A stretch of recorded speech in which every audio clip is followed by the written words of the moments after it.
Le ministre de la Justice, Gérald Darmanin, s'est dit terrifié par les dysfonctionnements de l'institution judiciaire, notamment parce que eh bien, cette personne avait été repérée effectivement pour des tentatives de viol, jamais condamnée à ce jour. Est-ce que vous êtes surpris?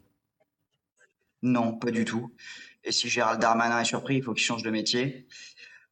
Depuis 2014, le nombre de plaintes pour des affaires sexuelles a été multiplié par 3.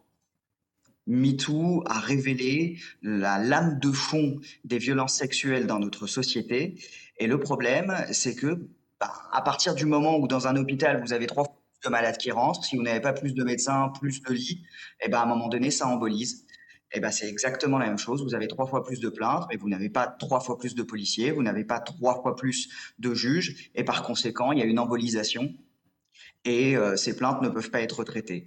Quand je reçois des mises en cause pour agression sexuelle ou viol, donc les personnes savent qu'elles ont fait l'objet d'une plainte, elles viennent me voir, elles ne sont souvent pas entendues avant 12, 18 mois, voire 2 ans après le moment où la plainte a été déposée. En réalité, ce qui s'est passé est tout à fait classique. La seule différence avec d'habitude, c'est que ça a très mal fini et donc que ça s'est vu. Hmm. C'est uniquement une question de moyens pour vous ou c'est aussi le fait que la parole des enfants n'est pas toujours écoutée comme elle devrait l'être? Non. Alors, il y a un problème de formation au niveau du recueil de la parole de l'enfant, puisque le recueil de la parole de l'enfant doit se faire dans un contexte particulier, un type d'audition qu'on appelle les auditions Mélanie, avec des enquêteurs formés, avec des salles dédiées. Il y en a sans doute pas assez en France. On est extrêmement en retard.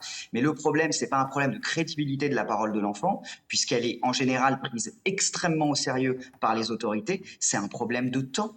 Les enquêteurs n'ont pas le temps. Moi, j'exerce à Rouen. Au commissariat de Rouen, il y a une pile de dossiers absolument terrifiante que les enquêteurs qui sont très compétents et très diligents essayent de purger, mais il y en a trop.